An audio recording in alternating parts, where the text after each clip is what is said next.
안녕하세요. 오늘은 좀 흔한데 생각보다 잘 모르는 건강 문제 하나를 다뤄볼까 해요. 바로 담석증인데요. 오늘 저랑 같이 이 담석증이 대체 뭔지 하나부터 열까지 쭉 한번 파헤쳐보겠습니다. 준비되셨나요? 자, 그럼 시작할게요. 혹시 이런 경험 있으세요? 삼겹살이나 치킨처럼 기름진 음식을 정말 맛있게 먹었는데 갑자기 오른쪽 윗배가 막 쥐어짜듯이 아픈 거예요.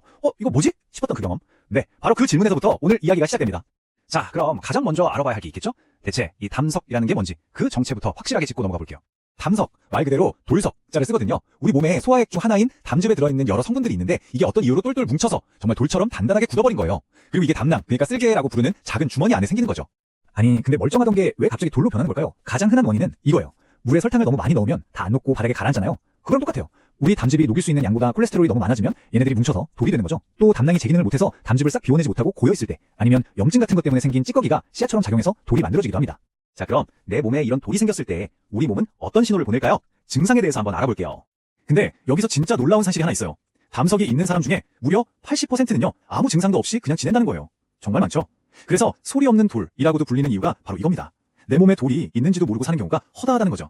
하지만 만약에 증상이 나타나기 시작했다면 그때는 이 신호들을 절대 놓치면 안 됩니다. 아까 처음에 말했던 것처럼 특히 기름진 음식을 먹고 나서 오른쪽 윗배가 막 아파오는 거예요. 이게 제일 대표적인 증상이에요. 그리고 특이하게도 이 통증이 오른쪽 어깨 쪽으로 쫙 뻗치는 느낌이 들기도 하고요. 속이 메스껍거나 소화가 안 되는 느낌도 같이 올 수 있습니다. 자, 그럼 아무래도 내 얘기 같은데 싶으면 어떻게 해야 할까요? 당연히 병원에 가서 정확한 진단을 받아봐야겠죠. 진단은 어떤 과정으로 이루어지는지 한번 살펴볼게요. 진단의 첫걸음은 바로 우리 몸속을 들여다보는 거예요. 지금 보시는 것처럼 의사들은 수술 같은 걸 하기 전에 엑스레이 같은 여러 검사를 통해서 몸 상태를 꼼꼼하게 평가합니다. 이게 정확한 진단의 시작점이죠. 보통 진단은 이런 순서로 진행돼요. 첫 번째는 뭐니 해도 복부 초음파예요. 가장 간단하고 아프지도 않으면서 정확도가 95%가 넘으니까요.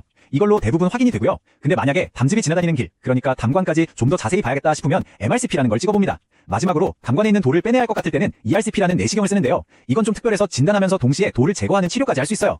자, 이제 담석증이 맞습니다 라는 진단을 받았다고 쳐볼게요.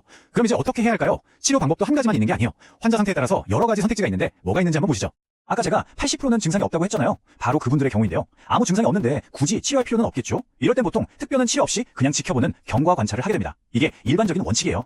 하지만 일단 아프기 시작했다면 얘기가 달라져요. 그때는 적극적인 치료가 필요합니다. 물론 수술 말고 다른 방법도 있어요. 약으로 돌을 녹이거나 몸 밖에서 충격파를 쏴서 돌을 깨는 방법도 있죠. 근데 얘네들은 시간이 오래 걸리거나 재발할 확률이 좀 높아요. 그래서 현재로서는 가장 확실하고 표준적인 치료법이 바로 복강경 담낭 절제술입니다. 배에 작은 구멍을 몇 개 뚫어서 문제의 원인인 담낭 자체를 아예 떼어내는 거죠. 회복도 아주 빠르고요. 담낭을 떼어낸다고요? 아니, 몸에 있는 걸 그냥 막 떼어내도 괜찮나? 하고 덜컥 겁부터 나실 수 있어요.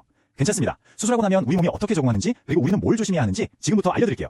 가장 중요한 핵심이 이거예요. 담낭, 즉 쓸개는 담즙을 만들어내는 공장이 아니었어요. 그냥 잠시 담아두는 창고 역할을 했을 뿐이거든요. 그러니까 수술로 창고가 없어져도 공장인 간은 계속 담즙을 만들어냅니다. 그럼 이 담즙이 어떻게 되냐고요? 이제 창고를 거치지 않고 바로 소장으로 흘러들어가서 소화를 돕는 거죠. 시스템이 좀 바뀐 것뿐이에요.